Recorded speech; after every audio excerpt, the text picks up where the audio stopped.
Action Fighter sucks. It's Amigos. Everything Amiga. 297.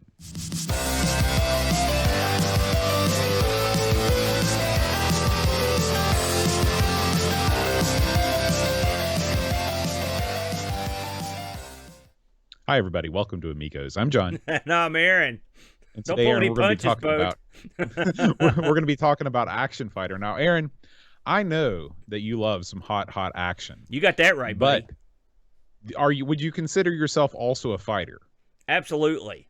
I've had to fight and claw and beat down suckers for everything I got. Yeah. If you were going to, who do you think is the ultimate action fighter personified? The ultimate action fighter. You mean like someone who came from nothing, rose to the top? Well, let me tell you something. It would probably be one of the...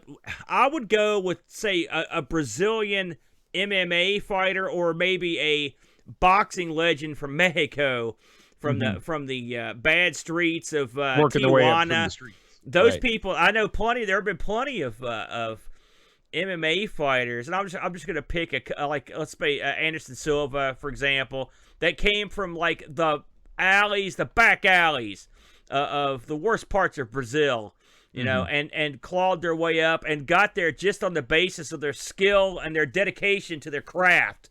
I mean, there's two types of having it rough. There's like having it rough, like, oh man, I don't know if I can pay the electric bill this month. That's rough. Don't get me wrong. But then there's like, oh man, I haven't eaten for 2 days, and that gang of thugs want to kick my brains in. There's that kind of action, and they come from that. So I would go with somebody like that. What about you? Yeah, well, I don't really know any fighters. I mean, other than you. So you're a fighter, Bode. Come on, you just got your belt. Yeah, I did land a couple punches in the last tournament I was at. Maybe I'm the ultimate action fighter. I never thought about that. You got a trophy, didn't you? You're the third best fighter, at least. The third best fighter in the men's 35+ division of the Mountain State Karate Championship. You know, at the next division up, you're legally allowed to use a walker in the combat. That's right. That's right. Now, in the world of cinema, of course, this is oftentimes the world of, you know, not quite so real action. Who is the ultimate action hero in your mind? Jackie Chan, without doubt. Here's a guy that came up, you know, going through the down to basically cram school. I believe he's in the Peking Opera School or something like that, where they just beat the tar to him. Sammo Hung was also there. I mean, he got the crap beat out of him for his entire childhood. But the flip side of it is it made him a stud. He's indestructible killer. Yeah. He did all of his own stunts for years and years and years, and I'm sure, I mean, the Jackie Chan story is well known, but he is a true, he's a man amongst men, and he's also a good guy and a funny guy, charitable guy, so I dig that. So I would go with him. Yeah, I'm right there with you. Jackie Chan, he's the number one action fighter. I tell you who's not the number one action fighter. Whoever stars in this game that we're about to talk about. But we're going to get to that in a second, Aaron. Right now, let's round up this week's bevy of Amiga news. Amiga news. All right, Aaron. We're going to kick things off with this new story that has just come to light. This is the Pi Storm, Aaron. The Raspberry Pi has really found a second life in a lot of hobbyist eyes, you know, not in terms of using the Raspberry Pi to load Raspbian or, you know, your emulators or whatever, but just using it as a hardware boost to various projects. You know, we have, of course, the RGB to HDMI adapter sold by Retro Rewind. This is another thing. This is Pi Storm, and this is basically plugging a Raspberry Pi into, I guess it's a Motorola 68K CPU emulator. So you plug this thing into the motherboard of your Amiga, and it cranks up the power of your Amiga. Have you heard about this thing, Aaron? I did a little bit. I read this article here and had a look. Now, this is quite a trick here, Bode. From what I've read, and of course, now I've not seen this in action. You know, in fact, I'm not sure anyone's seen it in action, really. I mean, thoroughly. But effectively, what they've got here, you called it, this thing sticks into your processor port. Supposedly, this will work on pretty much any Amiga, sort of, eventually. Now, I do know it requires, right now it requires the Pi 3A, which is one of the, you know, that's a sort of an also ran Pi at this point. Right. But among other things, it jacks up the performance to the sky. Of course, as you would imagine, like up to like 030 levels. It also allows you to have a real-time clock. It also lets you use keyboard and mouse off the Pi. It also lets you use the card reader off the Pi.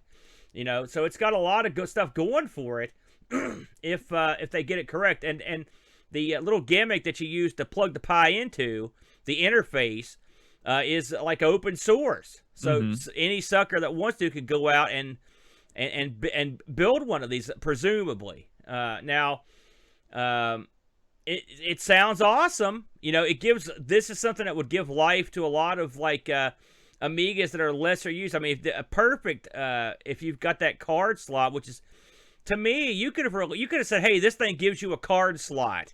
Bam, that right there, you got something. That's worth the price of admission. Or you could have said, bam, this gives you keyboard and mouse. You got something.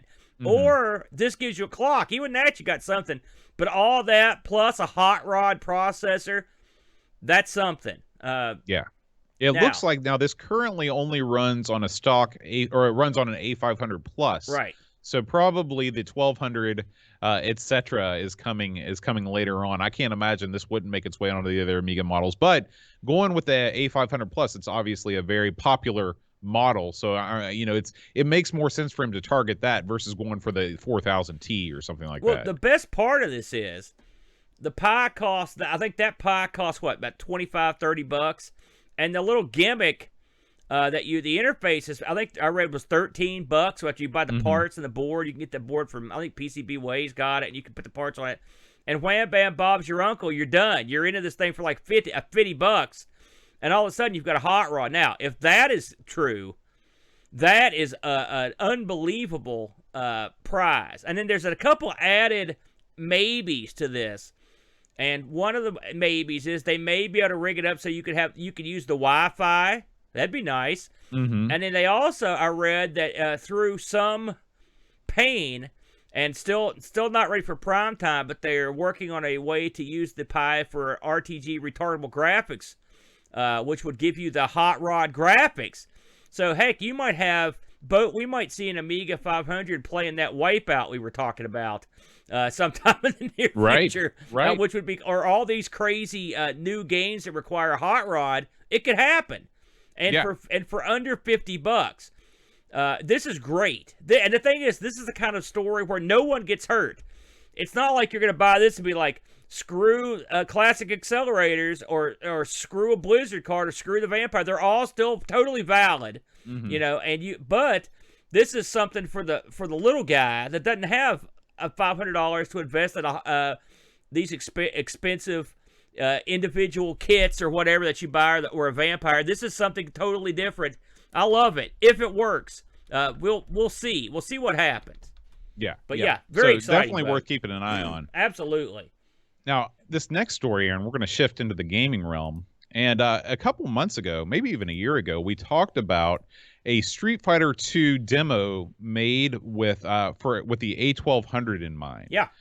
This is not the same thing as that. Someone else has made a Street Fighter II demo for the Amiga, and this one is actually playable to some degree.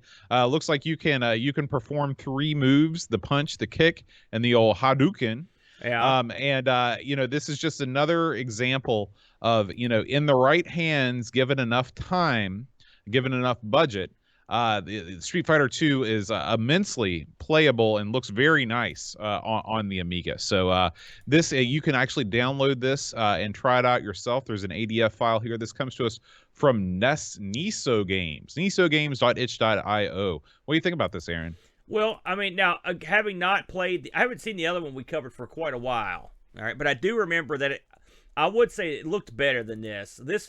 Well, they remember that this is like an ECS OCS project. Right, but I mean, the other one's A1200. This is way better and more playable looking than the actual game. That's for darn sure. I mean, you can see it looks a lot better. I like this sort of project. If someone could bring this to the house, it would be great. We'll see. And the thing is, we haven't heard about the other one for a while. I'm not sure we ever will. I'm not sure that was ever meant to be anything but what it was. Right. You know what I mean? Right. But this looks good. You can tell. I mean, of course, You're not getting the parallax scrolling from the arcade game or from the home consoles. But what you're getting here, maybe, eventually, is something that you could actually play and enjoy. As far as I'm concerned, that's a win. So, yes, well done. Well done, gentlemen. And you say this is this is for the OCS boat? That's right. That's right. Very impressive. OCS, OCS. Yeah, so, I like that. Now, our next story, Aaron, is, we're blessed with just a plethora of Amiga periodicals that are just dropping left and right. And the newest edition of Amiga Future has just been released. Oh, yes. We're well familiar with Amiga Future. We've had several sent to us over the years from various folks. Yeah. And it's a quality publication. This is originally, I believe, made in Germany. And then they translate it into English. They've got stories about they've got game reviews, Dodgy Rocks, Gravity Force. There's a write-up about Amiga Forever 9, the Raspberry Pi 400, and the new AROS Kickstart replacement for the Vampire from Apollo OS. So lots of fun things to look at. This is available on newsstands everywhere. That's a lie. It's probably not available on newsstands everywhere. Yeah, but you can definitely order it and get it sent to you in whatever your vernacular is. Yeah, I think the first time we ever saw this, like O'Brien's sent this one down. Yeah, we've had a few I think people, you're right. Very slick, very slick.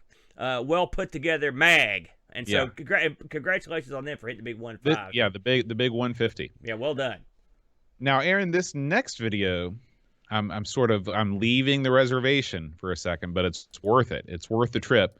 This just came out today. I was scanning the Amiga News headlines, and this is the complete history of Lotus Esprit Turbo Challenge. This is a game, of course, that we all love. Yeah. I don't know much about the history about it, and this is a very well put together. I haven't watched the whole thing yet. This comes to us from the YouTube channel Atari Legend, and he basically just takes you through. Yeah, there he is. He's a legend, man. But what's cool about it is that at the end of the video, there's actually been a new STE port release, not ST, but STE port of Lotus released. Yeah. And it really looks impressive. I mean, of course, the STE is woefully underutilized over the course of its life because hardly anybody bought them.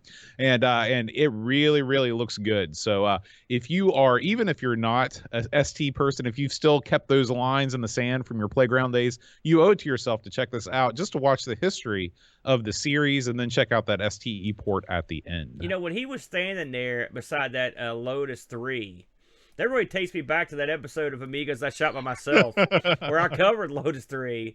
And I can tell you, he did a much better job without even seeing that. Sight unseen.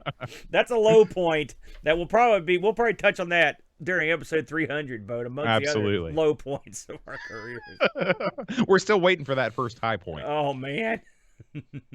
And finally, Aaron, it's time for the new Amiga hardware pick of the week from RetroRewind.ca. This is the C64 C128 Wi-Fi modem. Oh, that looks nice. You can experience the Web 0.2 in all its glory right from your Commodore 64 or 128. So, of course, you can use this bad boy to BBS into your favorite systems. It supports up to 9600 baud, full AT Haze compatibility, and it can be yours for the low price of $38. However, that's not all. You can use the promo code Amigos10 and save 10% off this or any order from RetroRewind.ca. What do you think about this modem emulator, Aaron? I like it, man. You know, these are neat. I like the fact that you could hop right on the old school BBSs with these. And Wi-Fi, that's the way to go. Yeah. Boat. I like that. And listen, you can't beat the price. And also, it looks pretty slick, in my opinion. It does. Looks That's great. That's a good-looking little gimmick. And it very nice. Very good stuff. We highly recommend our good friends over at Retro Rewind. Good folks, and they do quality work, Boat. Absolutely. All right, Aaron. It's enough beating around the bush. It's time to get right into the meat of this podcast. And by the meat, I mean like the rotting, hulking corpse of this week's game. Well, let's talk about Action Fighter. Action Fighter, man. Now, listen. When this came up last week, you can imagine how puzzled I was at your reaction. You seem stunned at the name. I meant to ask you last week because I wasn't sure. Was it because the name of this game doesn't match the game in any way? Is that what threw you? Yes. Because I was like, oh no, it's Action Biker. Yeah. But then I was like, no, that's another game that we covered on our Sinclair. Yeah. And so I was flummoxed. Let me tell you something. I'm just like you, because when this came out, I'm like, oh, cool, Action Fighter. And it's just like I had no idea what it was. And then when I saw what it was, I'm like, oh yeah, I remember this.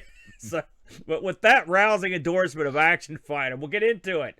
I want to talk about Action Fighter, the arcade game, before I get into Action Fighter, the Amiga attempt. Right, so Action Fighter was an arcade game developed by Sega way back in the early days of 1986.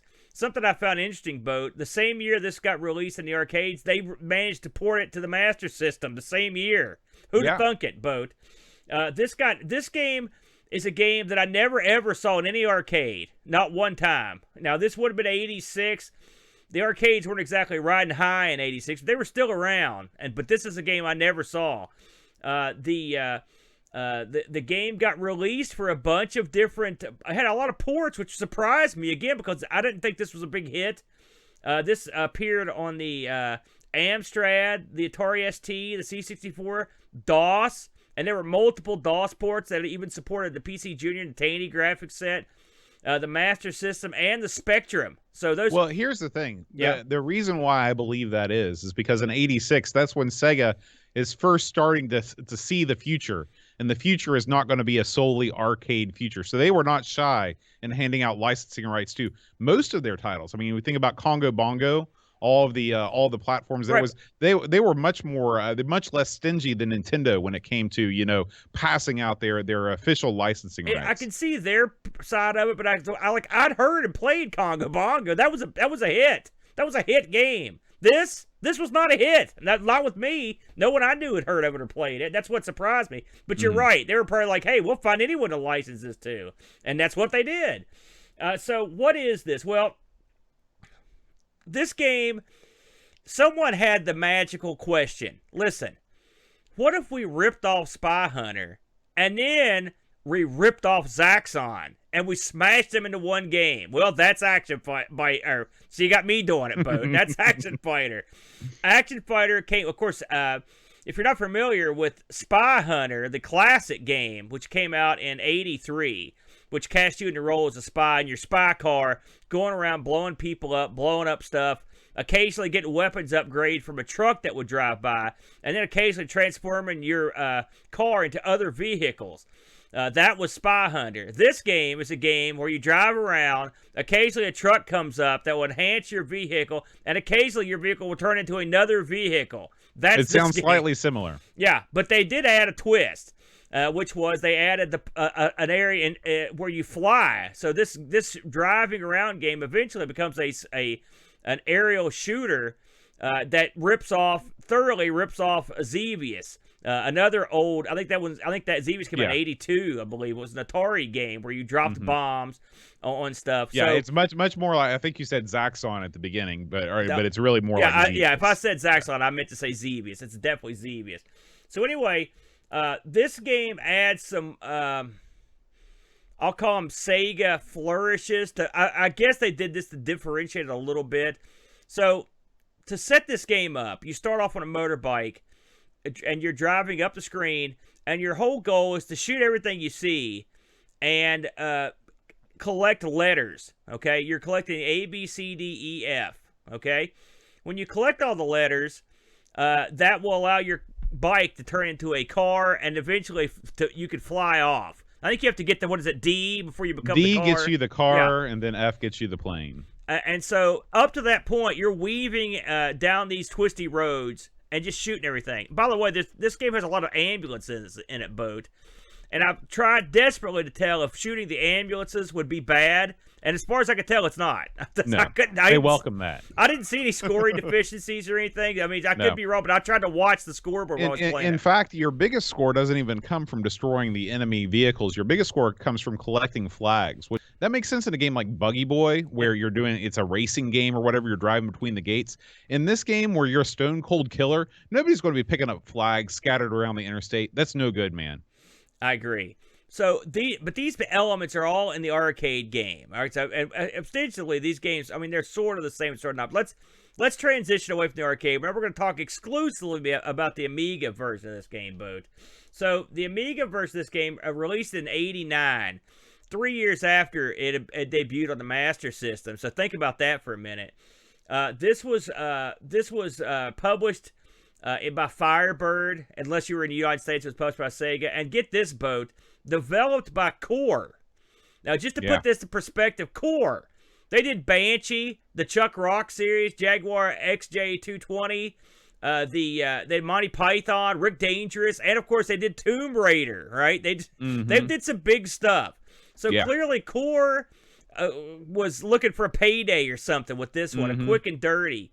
Because one would expect a little bit more sweet action from an outfit like Core.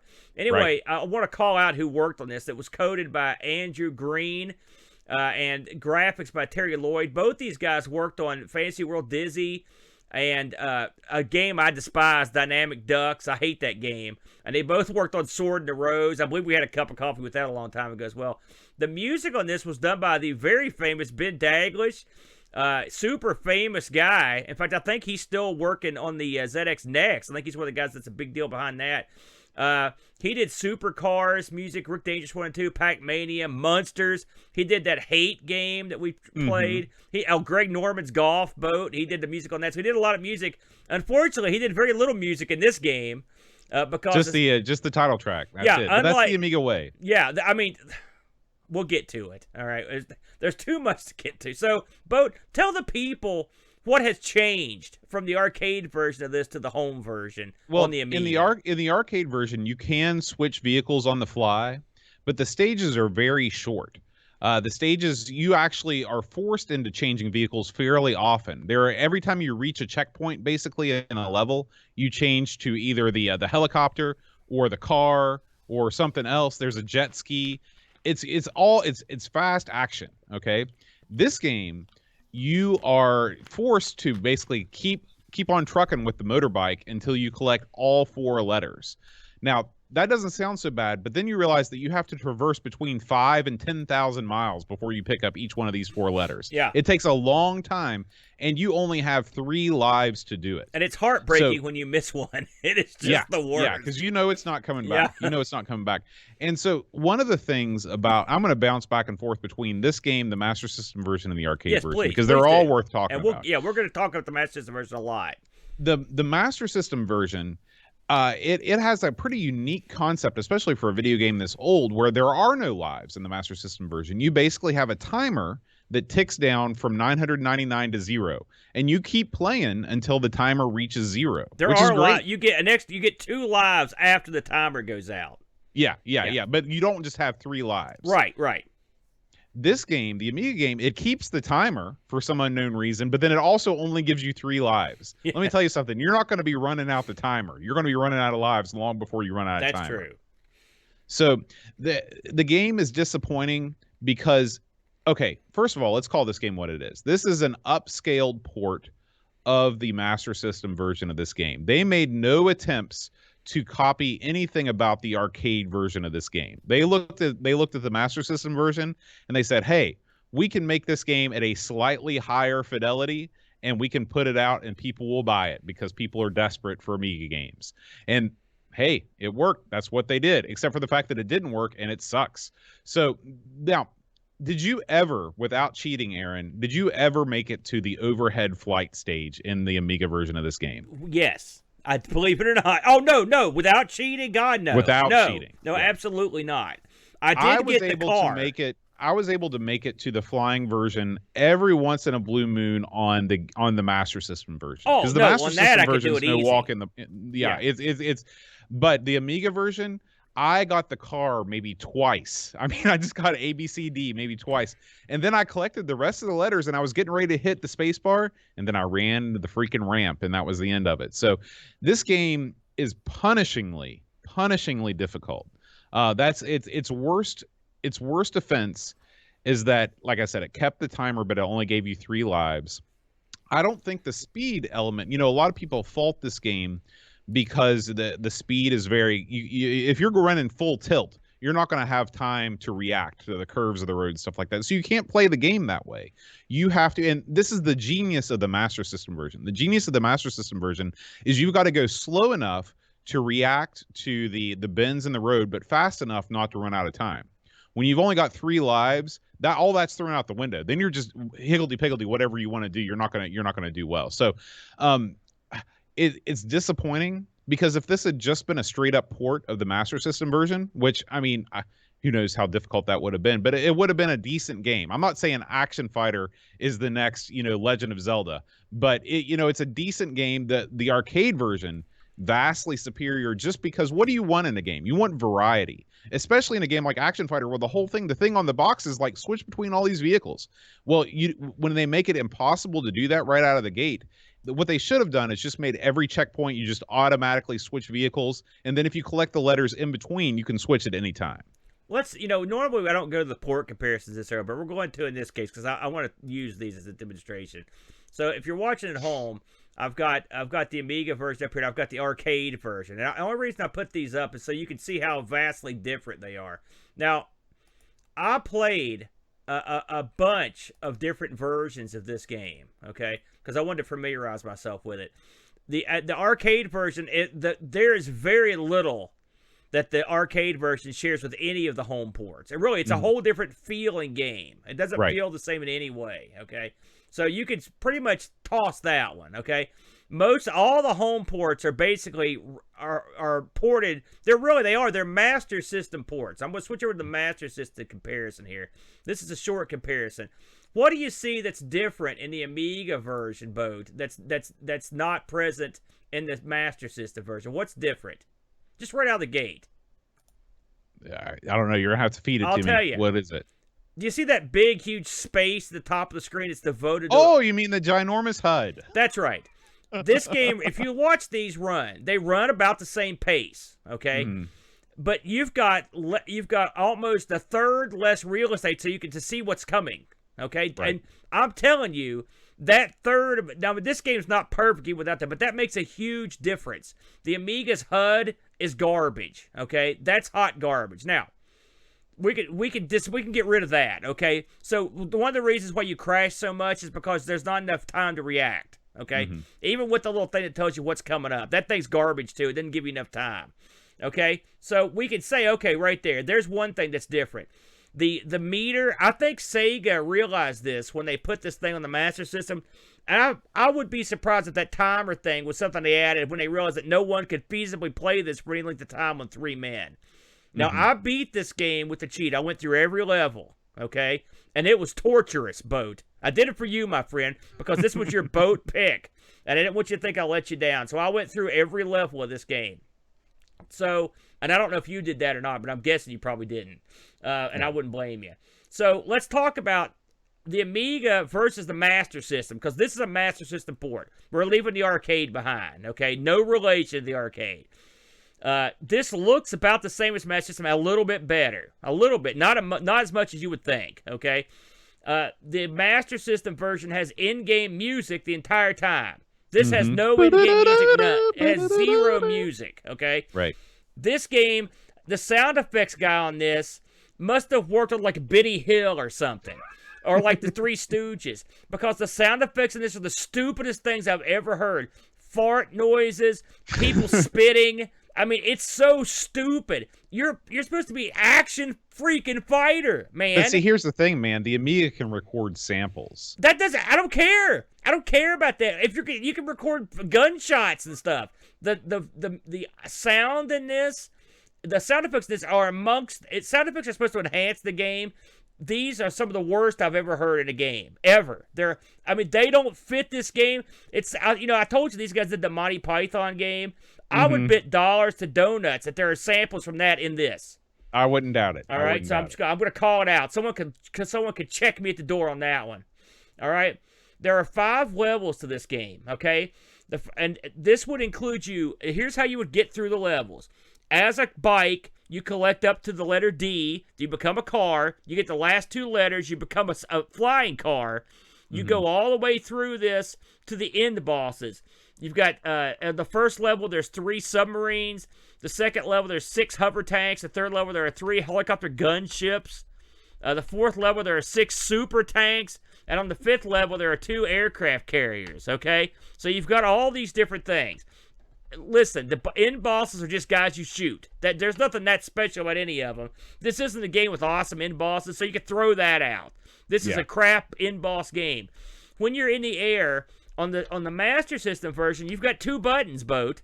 And so one button, guess what it shoots? You know what the other one does? It drops bombs. This one, it just does both. So you're perpetually hearing that noise, that stupid noise. Okay? You remember Spy Hunter? We talked about the truck that you could get in and get goodies. This has a truck or a helicopter truck. Okay, same. And you can go truck. There are 4 goodies you can get: a double gun, missiles, this thing that shoots like from behind you, an invulnerability shield. Okay, these are the 4 things you can get.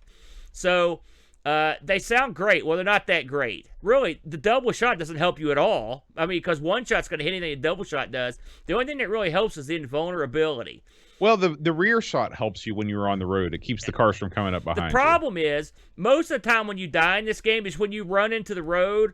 And sometimes stuff, here's the thing about the driving section of this game. If you drive too slow, stuff comes up from behind these trucks you and kills you. If you drive too fast, you hit the walls. Right? There's no happy medium. And as you go through this game, the walls, the tracks get more and more idiotic.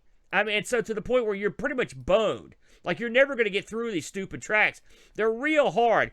Something else that happens all the time is that stupid Sega truck comes up. You get in it, and then the truck wrecks. Or the truck tries to go off a ramp. Right. I mean, or the truck drops you off right in front of the water, and you go into the water. Yeah, I mean, that used to happen occasionally in Spy Hunter, but it happens probably 1/3 of the time that you get in the truck on this game, that it gets you killed. But it's not the truck's fault. Whoever built this highway must have been the world's biggest sadist. I mean, it's so stupid. Would you call it a nightmare highway? Oh, dude, don't besmirch the Nightmare Highway name with this hunk of garbage. All right, so we know how to get through the levels. We know what's at the end of the levels. Here's something else that bothered me. Especially when you were flying. The flying portion of this game is significantly easier than the driving portion. And that's the thing. You know, I never made it to the flying section of the game on the Amiga. But when I was watching the videos of it, it just looked like it was the most boring thing ever. It was a total shift, but it wasn't a shift in a good direction. It was just a different bad direction. It's funny that you should mention that, because don't get me wrong, there's action in the skies, but often you'll go like 20 seconds with nothing happening, and there's no music. So you're effectively watching this air car glide around with no sound at all. It is the most barren thing. And you're thinking to yourself, could they not have put something in here? Right. There's nothing. Some engine sounds or something like that. You're just sitting there. You're just sitting there. So we've got bad sound, all right? The graphics are a minor upgrade from the Master System. This is a machine that's supposed to be on par with the Genesis / Mega Drive. What are we doing competing? We're on par with the Master System? Is that what we're doing? No. You know, and no one can tell me, oh, well, they were trying to match up with the arcade, because neither one of them come close to the arcade. The Amiga could have probably done the arcade version of this and made it halfway decent. You know, but this is a quick and dirty port. I know when you saw what this was, you immediately regretted this choice, didn't you, Boat? Well, I'd played this on the Master System. Right. Really? And this so version? Yeah, and so, this was a Chris Folds when I was doing a stream. It's been years ago now. He's like, you should play Action Fighter. And I played it, and I remember I was doing pretty well, and I got to the pro. I wasn't expecting the motorbike to transform into the car, to transform. All of that was new, and it was exciting. But even now, going back to the Master System version, especially after playing the arcade version, neither one of these games are stellar games. And the arcade version ain't King Dong here. Let's not point. But at least, I mean, the arcade version has a lot of things going for it that differentiate it from Spy Hunter more than this does. I mean, in all honesty, what are we putting over on the Master System? It's got music in game, which that's ridiculous, and it's got a time. It's such a crappy game that the timer that lets you live forever makes it better. But it's true. Right. That's 100% true. So ultimately, Oh, and by the way, there's a cheat code for this. Okay, it's called. I could not get it to work. Well, I'm the door. I'm getting to that.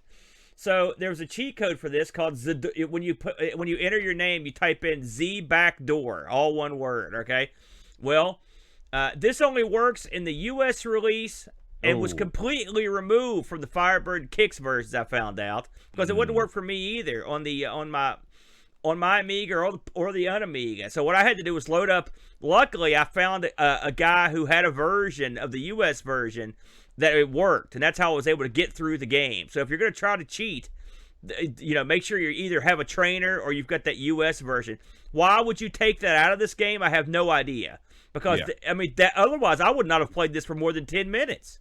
Mm-hmm. It's dreadful. Well, I went back to this several times because, I don't like to bury things without giving them, full consideration. But there's really not a lot to recommend about this game to anybody for any reason. I mean, it's rare that I would say that about a game that is as full of action, because this type of game is right up my alley. I love Bump and Jump. I love Spy Hunter. There's a little bit of both in this stuff. Don't mention those classic games in the same sentence as this. But I mean, these are in the same genre. But this game is just, it's unfortunate. It really is. And both versions have the classic. Like, it's funny, in the Master System version, when you get up in the sky, most of the time you're fighting actual planes, like jets, cool-looking ones. Or, I mean, cool-ish. The Amiga version, you've got mostly the official random floating crap. Like, what is it? I don't know.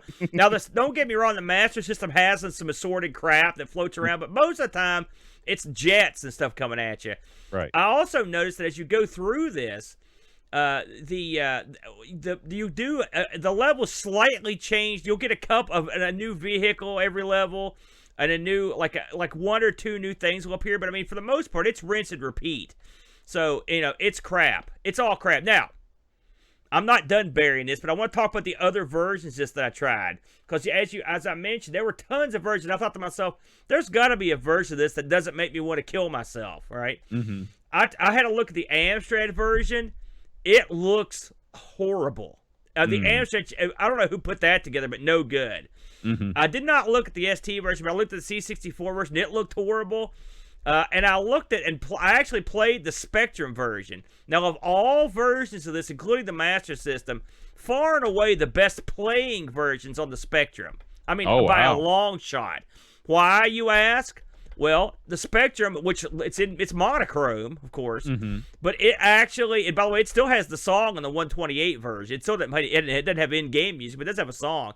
Mm-hmm. But it plays better. You can tell what's happening. You can tell where you're going. Whoever put that together actually attempted to make this a game, as opposed to everyone else who just attempted to, I don't know what the hell they were doing.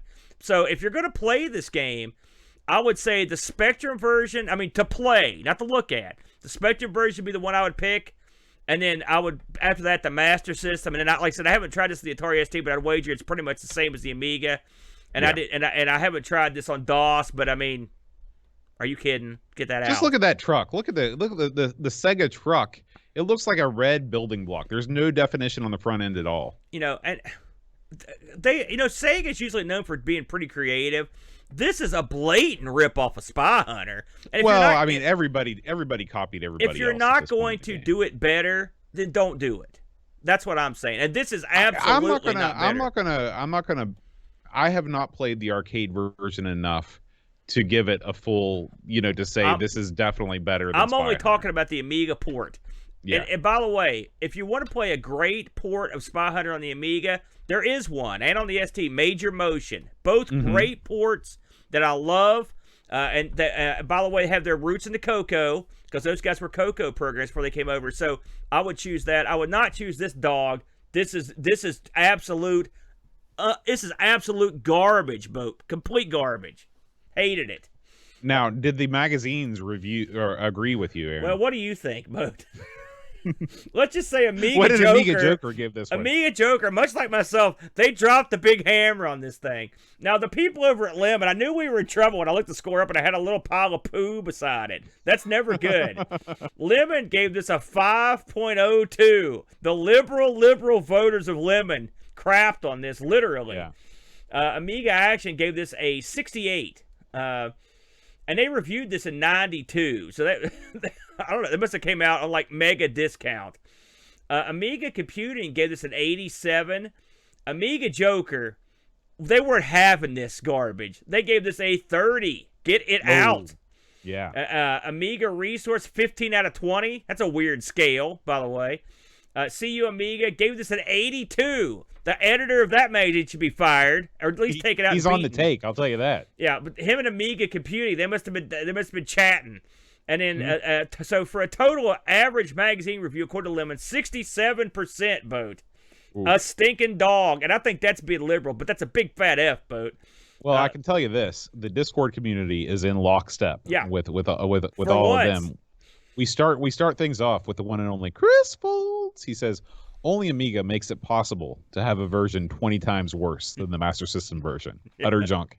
2 out of 10. Oh, yeah. Super Famiking writes, I've never seen or played the coin-op version, so I just had to take the Amiga release on its own merit, and boy, it's horrible.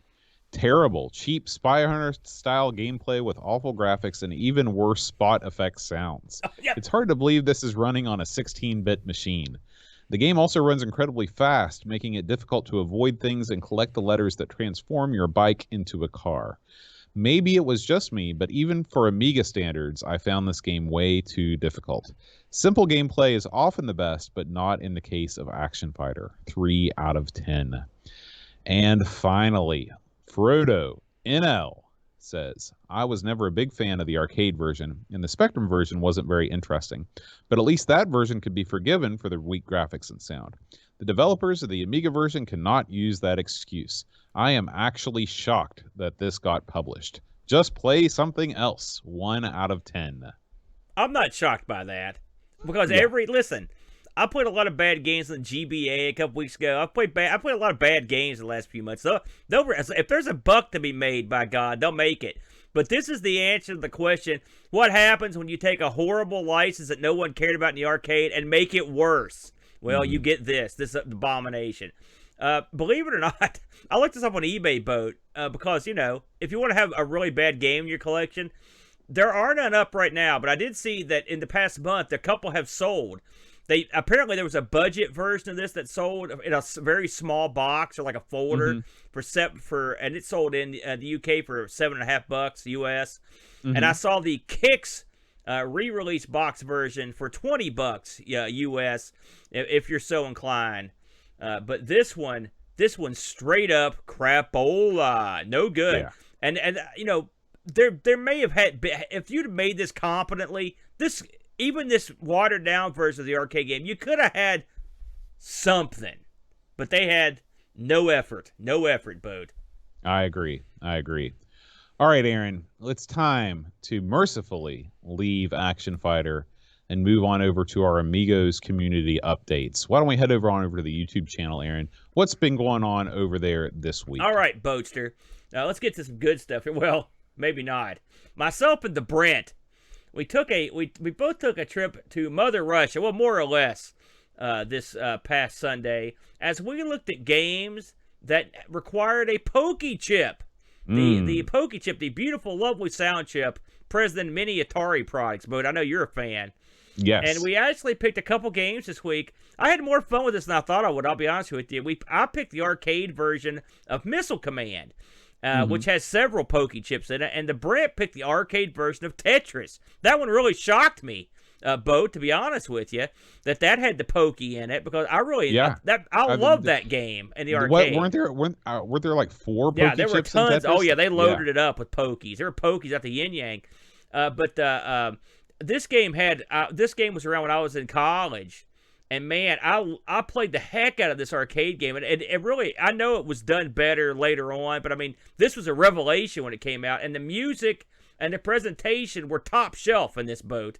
I really enjoyed it. I bet you were a big Tetris guy back in the day as well, weren't you? Oh, I love Tetris. Yeah. My personal favorite is the one for the Game Boy Color. But the original arcade machine, of course, later eclipsed by the Sega version of the arcade. I guess they got the arcade license at some point. Yeah. But this one still has a lot of charms. You got the little guy dancing around. It's still a fun I time. like when he taps his foot because you're taking too long. That always Yeah. amuses me. So yeah, we had a good time this week. And so if you're interested in learning a little bit about the Pokey Chip or playing a couple games, or learning about what it was like to grow up in the 80s under the constant fear of nuclear annihilation, which I get into that quite a bit when I talk about Missile Command, then this is the show from you, Bode.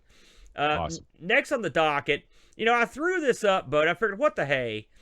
Me and Bud did a little experiment last week on the Friday night stream with a couple call-ins, and last week's show was about the Sega Saturn, Bud. I fired up the Saturn, man, and we tried a bunch of crazy stuff. Of course, I led the show with as you only can with Street Fighter the movie, the game, and it devolved from there. But we had several guest appearances that showed up on the stream, which including Jack Flack and L. Curtis Boyle. All hail. All hail. And so we had a good time. So if you're interested in just hearing some fun talk, because it was me, you, and or whoever the guest was chatting, it was fun. And we had a good time playing some Saturn games. If that's your cup of tea, come check it out. Next boat on the docket, and I was present at this particular night. This is Sprite Castle. Our good pal, the Flackster, Jack Flack, a.k.a. Rob O'Hara. And this week he played a little Freaky Fish DX on the C64. Did you catch any of this? I did not. I haven't seen this one yet. This is a new game. It's a cartridge game. Yeah, I played Freaky Fish DX. What do you think of Freaky Fish, Boat? This looks pretty good to me. Yeah, this is another one of those games that's got an extremely simple concept, but it's a heck of a lot of fun. There is a fishing game for the 2600, of course, Fishing Derby by Activision. Yeah. There's a little bit of that, but you're on the fish side of things instead of the fisherman side of things. The premise of this is there's a guy fishing with dynamite in a little lake, and you're a fish in the lake, and you can blow a bubble, and if you time it right, the dynamite goes in the bubble, it floats back up, and it hits that sucker's boat. Very satisfying. With hilarious results, I might add. He also did some C64 demo action, and then he was trying, and this is my favorite part of the show, Boat, where Flack played a couple of Jaws titles for the C64, including my personal favorite Jaws title, where you have to go to shark hunting school, and which is what's going on here if you're watching this. This was gold. So this is Jaws the RPG, Boat. Wow. I highly recommend it. This, Boat, I demand you watch this at some point. I'm gonna have to go back and watch this tonight because I want to find out more about that. Shark School. Hey, it's probably better than what I do with my degree, Boat, if you go to Shark School. Speaking of taking somebody to school, Boat, you know who's back? It's our good pal, the Hermster. Mm-hmm. And Hermsky, Hermsky doesn't come in for a quick in and out job on these games. Hermsky comes in for the long haul. All like Frodo's the same way. Hermsky said, you know what I'm going to do? I'm going to sit down for a near 4-hour complete playthrough of Monkey Island 2, LeChuck's Revenge on the Amiga. And by God, he does it, doesn't he? He does. I'm not watching this yet because I'm going to be playing Monkey Island 2 next week, and I don't want to spoil it. I sat down with Monkey Island 2 for a brief amount of time many years ago, but Monkey Island 1 was always the one that I played the most of. So this is brand new to me, pretty much. Yeah, well, Hermsky took care of business for you. I'll definitely be using Hermsky's guidance. I can tell you that right now. But good stuff. So if you want to see someone kick it all the way through like a man, like a big-time star, check out Hermsky's look at Monkey Island 2. Set aside 4 hours, Boat, and go to town. Yeah. Finally, Boat, our good pal, Frodo and L, streaming sensation. He's back.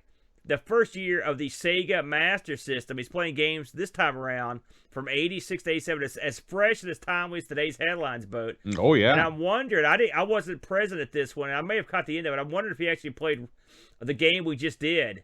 I would be interested to see. I bet he did, because it came out in 86. Yeah, I bet he did. So, and it's funny, too, because the Master System just has so many standout titles. Sega leveraged, just like Nintendo, There you go. There you go. They were able to leverage their stable of arcade programmers to do the same thing they were doing in the arcades and the home systems, and so they were able to there was no shortage of great titles from the get-go on the Master System. Yeah, that was back when Sega had a little bit of sense, man. So there you go. Please check out Frodo's for year one of the Master System. I'm going to have to go through and watch this whole thing because I'm not real. It's funny, I've got a Master System with a ton of games, but I'm not that familiar with its history. So I'm going to go back and check this out myself. Check Frodo out. Always a good time, Boat. Yeah. And I think my friend. That is all we've got this week. All right. Well, I wanted to give you a little heads up about what was going on in the world of This Week in Retro, Aaron. Okay. This past week, Neil and I did a show where we talked about something called the Quake Olympics. Are you aware of this, Aaron? I'm not, Bo. I'm not. Well, now, first of all, did you ever play Quake back in the day? I did, Boat. I did play that. Okay, so there's this guy, Retro Tech Bytes. He's hosting a contest to see who can run Quake the fastest on a 486. Okay, and this thing is taken over Twitter. And it's a huge deal. People are getting into it with all the normal nonsense. Now wait a minute! I just heard about a guy. I just read about a guy that had super overclocked the 486. Is that why they're doing that? I bet this is part of it. I bet this is part of it. I love it. Yeah. We also talk about this was the 35th anniversary of Amstrad's acquisition of Sinclair. I'll tell you something interesting. Did you realize that Amstrad actually released more models of the ZX Spectrum than Sinclair did? I did hear that in the documentary. Yeah, but it's crazy to think about. Crazy. So we talk about that. We talk about Frog Find, which, speaking of that Wi-Fi modem, this is a way that you can access modern websites. It basically strips out all the graphics and all the stuff that old school browsers can't deal with, and lets you surf the net, like it's 1991 or whatever. So we talk about Frog Find, and finally the Atari Lynx core coming to the Mister, which was a huge deal. I grabbed that this week, actually. Check out This Week in Retro for that and all the other things going on there. I will also, just cheap plug. Neil released yesterday a video of him screwing around with an X68000 I found quite interesting. And me wanty. So yeah, it's amazing. It's amazing that the graphics on that system look so good, yet it runs off 5 1/4-inch discs. Yeah, there's a disconnect no kidding, there. Eh? Well, it's a good looking machine, but man, what a weird setup it's got with that split in the middle. Very strange. Yeah. But RMC knows how to take care of business on that stuff. It was good stuff, man. He does. All right, Aaron, it's time to talk about the high score competition going on over at the Amigos Discord. We just finished up the last challenge, which was Top Hat Willie. Z9K9 actually beat the game. He was the only person that came close, or he was the only person that did that. So he wins again. He's all man, but yeah. But we are moving on to a different sort of challenge this week, and this is a challenge with multiple winners. Paul, a.k.a. Hermsky, had a great idea. He's in charge of the Amiga High Score Challenge. We're going to play a game called Wrong Way Driver. This is a new release for the Amiga, and apparently it's fairly easy. Well, maybe for other people, probably not for me, to max out the score at 9999.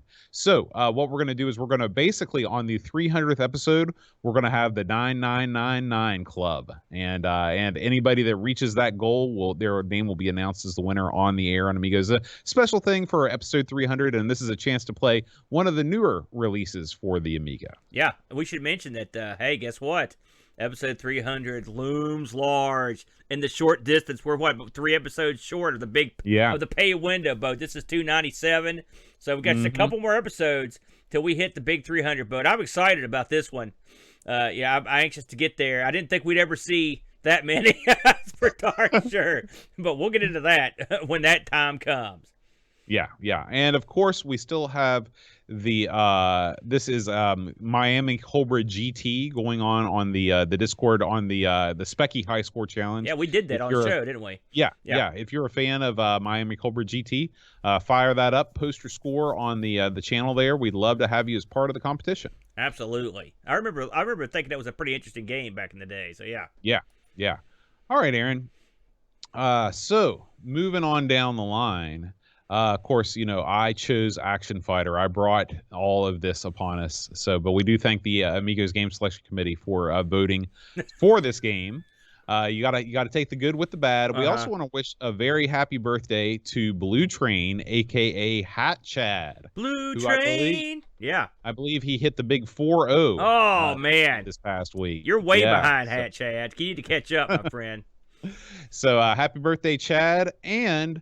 Of course, we've got to thank all the fine folks that subscribe to our channel on Twitch. If you listen to Amigos and you want to watch us live, check out twitch.tv/Amigos Retro Gaming every Friday around 5 kick things off. We want to thank Josh Librarian, Mitsuyama, Pints and Amiga, Frodo NL, Eeyore 4077, Uber Scooper Diver, Uram, Da Krabs MTG, Lamatza, Retro Jerry, Lord Soup, Peeplo, Rob O'Hara, Neg Sol, Wide World of Retro, Amy Steph, Super Family King, Memories of a Spectrum Gamer, Jigglebox, Captain Chaos DK, Buck Owens, John Marshall 3, Retro Rewind.ca, Gary Heather, Still Adolescing, Blue Train, Great Owl G, Super Tech Boy, JB Dark Anubis, Christian Russell, Blow Jellyfish, and Paco Tatake. He's crazy. He's a crazy one, Boog. He's crazy. Yeah. A good crazy. Yeah. All right, Aaron. The time has come to announce the winners of last week's Patreon Song Challenge. We went back to the 90s. Aaron. And I played a little bit of the Goo Goo Dolls' first radio hit, Name. I had the single, Aaron, of Name. The B-side was a horrible song, and I said I'm never going to listen to them again. And then a couple of years later, they were the biggest band in the world, and then they only played ballads at that point. They sort of went the Red Hot Chili Peppers route. I don't know. I can't name any of their songs except for the one. And you I played. don't want the world to see me. Yeah, that song. That song sucks. That's them. Get them out. Yeah. Also, their name sucks. There you go. Well, dumb. what are you gonna do? And you did, and even still, after all that hate, you still ruined them. So well done. Thank you. So Rob O'Hara, first one out of the gate. Terry Howard, who informed me that it's her sister's favorite band, and Pac Billy, getting it done with the correct answers. Now, if you know the answer to this week's Patreon Song Challenge, send me an email at john@amigospodcast.com, and I will announce you on the winner of next week's show. Are you ready, Aaron? Let's see who you ruined this week, Boat. Let's do it, man.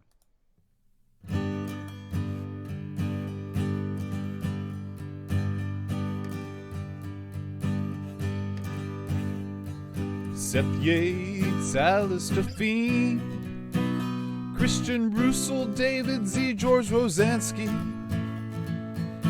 The Amiga Show, Daniel Crabtree, Super Family King, Crazy Loomis, William Venturescar, Heavy Systems, Inc, Bundy, Fraglo, Mark Byland, Olaf Hope, Hermsky, Jonah, a.k.a. Simulant, Alien Breeder, Dave Velociraptor, Calvert Boy, Lane Denson, Luke Hudson, John Cook, Bomb the Bass, Frodo, NL Soul, and Sizer Tech Mage, Jurgen, Mr. Kohler, Daniel Williams, Bernard Lucas, Jerry Dennington, Zorglub, Reflections, Simon Ledge, Captain Crispy, Kilobytes and Caffeine, Gary Heathers, Free Lunch, Kate Fox, David Pickford, Cameron Armstrong,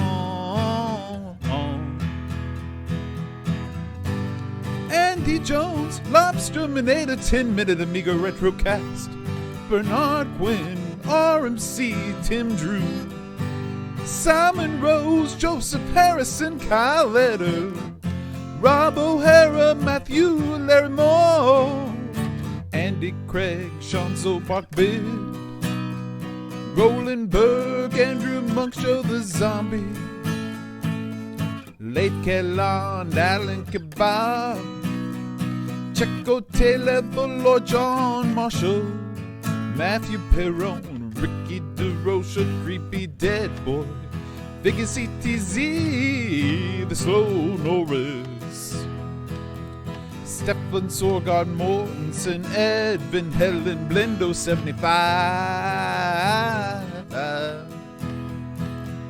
Christopher Hassel, Ravi Abbott, Chris Foles, Lauren Shurugan,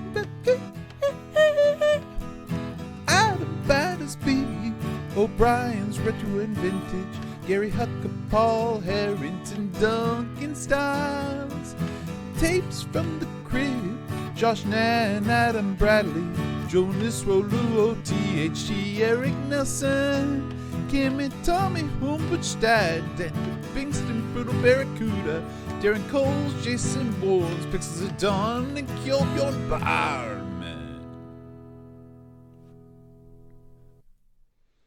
All right, there you have it. Now, Aaron, tell me a little bit about the ARG Presents Twitch channel. You know, we don't usually talk about. First of all, that was dreadful. Don't just think you can skip past that. Because I like that song in Banter.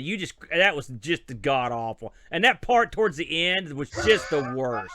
All right, I'm not letting that go. All right. Anyways, I don't normally talk about the ARG Presents channel over at Twitch, which is sort of our sister channel on Twitch for the more modern and adult type content. But we've had a good time and good crowds for the past month or so. So I figured I'd give it a quick pitch. We play games that everyone's invited to play. If you're on Discord, come on in to the channel, hang out, chat. We usually play at least one game. Sometimes we got multiple games going. I know this week we're going to be playing some F1 like kart game gimmick that Jason Warren's found for us. And we always have a good crowd in there. And I want to, if you get a chance, last week we had a special event during the stream. And if you get a chance to go over, I'm not going to tell you what it is. You have to find it for yourself. It's like a hunting, one of those hunting type deals. Go over and look at last week's highlighted stream, and you will find the clip and see if you can see the amusing thing that happened during the end of the show. It was a good time, Boat. But please, everyone pop by and check us out. Subscribe, ARG Presents on Twitch, Boatster. Speaking of a good time, next week, Aaron, we are going to be playing the Legend of Secret of Monkey Island 2, LeChuck's Revenge. So this was chosen by AGSC member Paul, a.k.a. Hermsky, and of course voted on by the AGSC. So it should be a lot of fun. Yeah. The point-and-click madness continues. So anyway, Action Fighter, avoid it, but play Monkey Island instead. We'll see you guys next week. Until then, adios. Adios.